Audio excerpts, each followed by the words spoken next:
Tous s'est bien retrouvés sur FR Serie A. Pour cette première rendez-vous, j'aurais préféré vous retrouver dans des conditions un peu plus agréables. Ça veut dire une victoire de l'Italie, quelques bonnes nouvelles, je ne sais pas, sous les équipes de Serie A, mais malheureusement, c'est pas comme ça. Et donc, il faut faire avec. Il faut essayer d'analyser pourquoi cette équipe d'Italie n'y va pas, n'y arrive pas. Et je peux vous dire que depuis hier soir, ici, ça parle beaucoup. On veut trouver des coupables, que ce soit les joueurs, soit l'entraîneur, soit la Fédé. Voilà, comme toujours, il faut dire que les problèmes, c'est au milieu de toutes ces choses. Ça veut dire, sûrement, la Fédé, ça fait plusieurs années qu'ils ne travaillent pas dans les bons sens. Il y a des jeunes joueurs qui manquent d'expérience et un entraîneur aujourd'hui, Mancini, qui essaye de travailler, mais voilà, il lui faut du temps. Et aussi, s'il essaye un peu d'échanger, c'est qu'il a été un peu les schémas suivis par la nationale ces dernières années. Voilà, il ne peut pas avoir les résultats tout de suite. C'est clair, après les chocs de la Coupe du Monde, on a du mal à se remettre.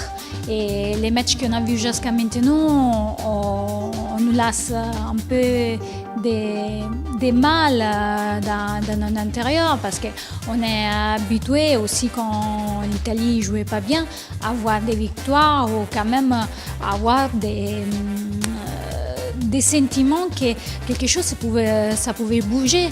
Là, au contraire, on a l'impression qu'on reste toujours dans les mêmes problèmes. Aussi, si les joueurs sur les terrains, ils sont plus les mêmes, voire d'un match à l'autre. Donc, c'est clair que c'est très compliqué.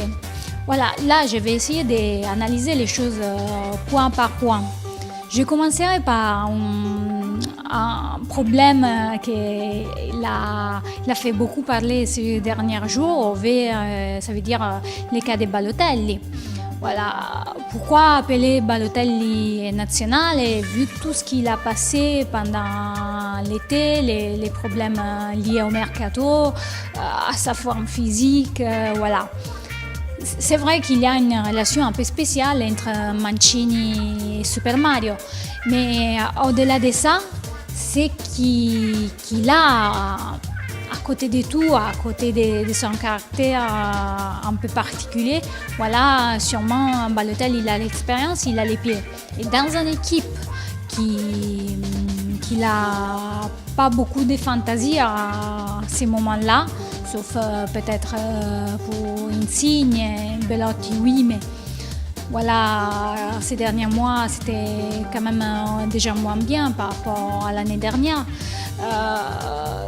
Mario, il peut toujours trouver un moment en action où il peut faire la différence. Donc, pour ce moment-là, pour moi, Mancini il a fait un pari sur le fait que aussi si Mario n'était pas dans son meilleur moment, parce qu'il faut se souvenir qu'il ne s'est pas entraîné depuis le début avec Nice, il a passé des moments difficiles au niveau du mercato, qu'il ne savait pas où il allait terminer, peut-être qu'il était pas sage dans son ensemble, mais quand même ça reste un joueur qui te peut résoudre un match. Sous une simple action. Voilà, il a voulu amener quelqu'un qui peut-être pouvait faire la différence aussi dans les vestiaires, amener son expérience et un peu de bonne humeur. Et donc, voilà, je pense que c'était surtout pour ça qu'il a fait venir avec la nationale aussi si ce n'était pas dans son meilleur niveau. Après, malheureusement, ça s'est résolu dans un échec. Et donc, voilà, dans le deuxième match, il n'a pas non plus sélectionné dans l'équipe qui a mené entre les terrains et les bancs. Donc, voilà, il y a ce premier problème qu'il faut comprendre et analyser. Et après, je pense que là, ce qu'il manque surtout à ces jeunes, c'est l'expérience du terrain et de l'international. Parce qu'en face, peut-être tu n'as pas les meilleurs joueurs du monde, mais quand même, ils ont des gens qui ont beaucoup plus d'expérience et ça et ça, c'est voir la différence. Et ça se relie un peu à tous les discours qu'il avait fait aussi Conte pendant l'Euro de 2016. Peut-être qu'il n'avait pas les meilleurs joueurs, qui déjà, ils sont peut-être à un niveau un peu plus important de celui-là qu'il y a aujourd'hui, mais surtout, ils avaient de l'expérience, ils savaient comment se comporter sur le terrain, ils savaient faire équipe. Là encore, l'essence d'équipe est en construction. Mancini, il n'a pas le même caractère que Conte, et donc il faut faire avec et avoir beaucoup de patience. Voilà, et c'est bien d'amener des jeunes, mais à côté de ça, il faut s'attendre à que pas tout le monde soit prêt. Et surtout là, ce qu'il manque, c'est un vrai milieu. Dans le sens, Jorginho, il peut avoir une mauvaise soirée, comme c'est arrivé avec la Pologne déjà, mais il ne peut pas faire tout seul. Dans le sens, c'est quelqu'un d'important, donc quand il joue moins bien, ça se sent tout de suite. Mais il ne peut pas faire tout seul. Donc c'est clair que peut-être quand il y aura aussi quelques retours de blessures, ça ira mieux, ça fera un training pour des autres joueurs à des autres postes. Mais Mancini, il a ses joueurs juste pour quelques jours. Donc c'est difficile de faire passer un message à des jeunes qui peut-être aussi ils sont plus habitués à travailler autant. Donc vraiment, il faut avoir patience avec cette équipe d'Italie et avoir l'espoir aussi que la Fédé fasse un travail, on peut dire, différent, qui prend aussi exemple par des autres nations.